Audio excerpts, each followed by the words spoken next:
দেখুন কি সুন্দর কাটা হয়েছে। আপনাদেরকে একটু দেখাই কাটাটা কতটা সুন্দর হয়েছে। দেখুন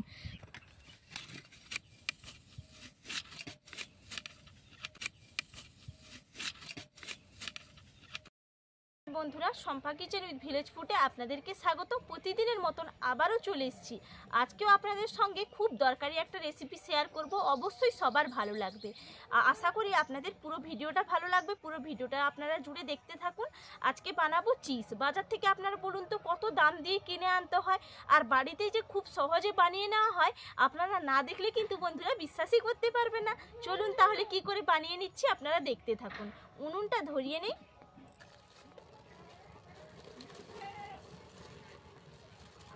উনুনটা ধরিয়ে নিয়েছি, কড়াইটা চাপিয়ে দিচ্ছি। কড়াইটা গরম হয়ে গেছে। এরপর কড়াইয়ের মধ্যে আমি দিয়ে দেব দুধ। এখানে আমি নিয়েছি খাঁটি গরুর দুধ। আপনারা চাইলে যে প্যাকেট দুধটা পাওয়া যায় সেটাও কিন্তু আপনারা নিয়ে নিতে পারেন। এখানে গরুর দুধটা আমি ঢেলে নিচ্ছি। প্রায় এখানে 1.5 লিটার মতন দুধ আছে।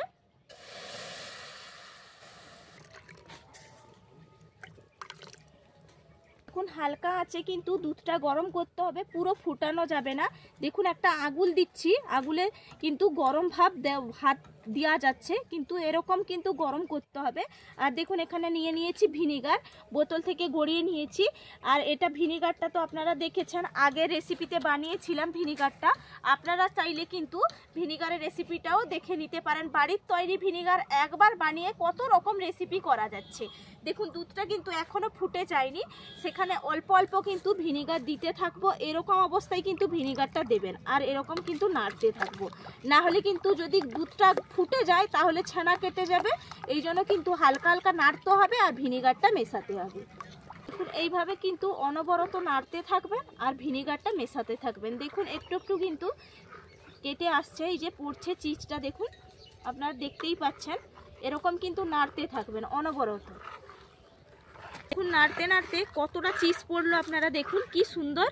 এরকম কিন্তু চিজটা পড়বে, এরকম আপনারা নাড়তে থাকবেন। দুধটা কোনো মতেই একবারে ফোটানো কিন্তু যাবে না।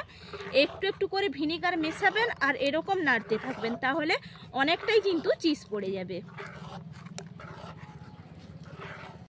নাড়তে নাড়তে অনবরত কতটা চিজ পড়ে গেছে আপনাদেরকে একটু তুলে দেখাই। দেখুন কি সুন্দর পড়েছে।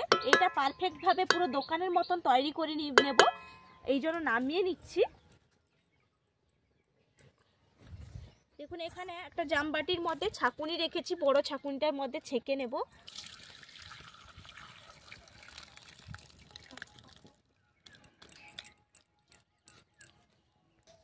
দেখুন একটা থালার মধ্যে আমি নিয়ে নিয়েছি, দিয়ে হাত দিয়ে চেপে চেপে এক্সট্রা যে জলটা ছিল সেটাও বের করে নিচ্ছি। দেখুন এইভাবে জলটা বের করে নিলাম। আবার এই যে দেখুন ছানা যে তৈরি করেছিলাম, এই যে চিজটা, সেই চিজ একটু জল যে গরম উষ্ণ জলটা ছিল, আপনারা চাইলে আলাদা জলও নিয়ে নিতে পারেন। যেহেতু এটা গরম আছে সেই জলটার মধ্যে আবারও আমি এটা ফেলে দিচ্ছি। প্রায় 2 মিনিট মতন ভেজানো থাকবে।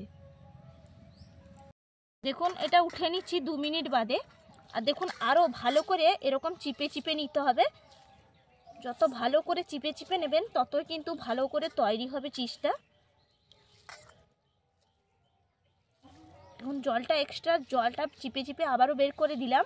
আবারও এটা একটা পাত্রের মধ্যে ঠান্ডা জল নিয়েছি, আবারও ঠান্ডা জলের মধ্যে দিয়ে দিব। ঠান্ডা জলের মধ্যে তো দিয়ে রেখেছিলাম 1 মিনিট মতো। এরপর আমি এখান থেকে আবার তুলে নিচ্ছি। এখান থেকে তুলে আবারও দেখুন জামবাটির মধ্যে আমি এখানে নিয়েছি ঠান্ডা জল। এখানের মধ্যে আমি বরফের কিউবগুলো আছে, বরফের কিউবগুলো দিয়ে দেব।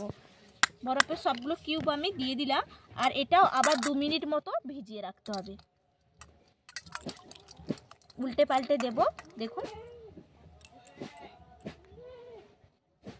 দেখুন 2 মিনিট হয়ে গেছে, আমি 2 মিনিট উল্টে পাল্টে নিয়েছি। এরপর আমি তুলে নিচ্ছি ঠান্ডা জল থেকে।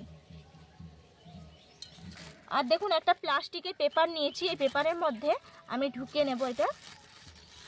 এখন এইভাবে ভালো করে মুড়িয়ে দেব। ভালো করে মুড়িয়ে নিলাম। আর তার মাপে একটা বাটিও নিয়েছি, এই বাটির মধ্যে আমি রেখে দিচ্ছি। এটা 2 ঘন্টা মতো আমি ফ্রিজে রেখে দেব। তারপর 2 ঘন্টা বাদে আবার আপনাদেরকে এসে আমি দেখাচ্ছি। আমি 2 ঘন্টা বাদে ফিরে এলাম। আপনাদেরকে খুলে দেখাই পেপারের মধ্যে যে চিজটা বানিয়েছিলাম কেমন হয়েছে।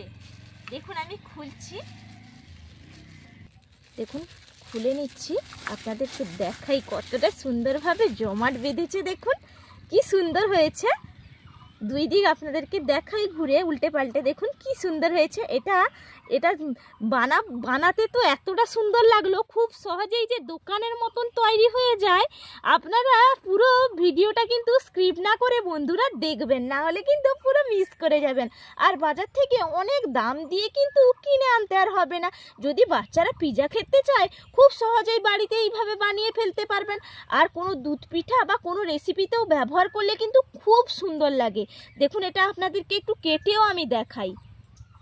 দেখুন একটা প্লেটের মধ্যে আমি বের করে নিলাম, এরপর আমি একটা ছুরি নিয়েছি, ছুরি দিয়ে আমি কেটে নেব। দেখুন কি সুন্দর কাটা হয়েছে, আপনাদেরকে একটু দেখাই কাটাটা কতটা সুন্দর হয়েছে। দেখুন দোকান থেকে কিনে আনলে যে এইটুকু অংশ বিক্রি করে দেয়, কত দাম নেয়। আর দেখুন বাড়িতে করলাম কতটা হয়েছে। আর দেখুন একটা আমি গ্রেটারও নিয়েছি, এই গ্রেটারে আপনাদেরকে গ্রেট করে দেখাই যে পারফেক্টভাবে কতটা সুন্দর হয়েছে। আরও দেখুন একটু নিয়েছি, আমি গ্রেটারে গ্রেট করছি। দেখুন দেখুন কি সুন্দর গ্রেট করা হচ্ছে, আপনাদেরকে দেখাই একটু তুলে। কোনো জিনিস নিজে পারফেক্টভাবে করতে পারলে এতটা আনন্দ লাগে। দেখুন আপনাদেরকে দেখাই, দেখুন কি সুন্দর হয়েছে, চিজটা দারুণ হয়েছে। পুরোটা আমি গ্রেট করে নিই।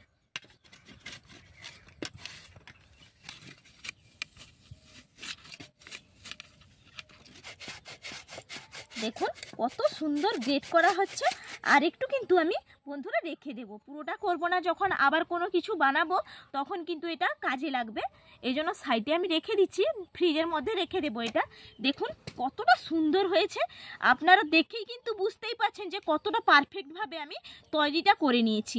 এইভাবে বন্ধুরা ঘরোয়া উপকরণ দিয়ে কিন্তু আপনারা দোকানের মতন বানিয়ে নিতে পারবেন। আর বাজার থেকে বেশি চড়া দামে আর কিনে আনতে হবে না, বাড়িতেই বানিয়ে নিতে পারবেন খুব সহজেই। তাহলে যদি বন্ধুরা ভালো লাগে আমার রেসিপিটা, অবশ্যই আমার চ্যানেলটা সাবস্ক্রাইব করে রাখবেন, ইউটিউব চ্যানেলটা, আর পাশে থাকা বেল আইকনটা প্রেস করে রাখবেন নিত্য নতুন রেসিপি পেতে হলে। আর যদি ফেসবুক পেজ থেকে দেখে থাকেন তাহলে বন্ধুরা ফেসবুক পেজটা অবশ্যই ফলো করে রাখবেন। সবাই ভালো থাকবেন, সুস্থ থাকবেন, সবাইকে অসংখ্য অসংখ্য ধন্যবাদ। টাটা।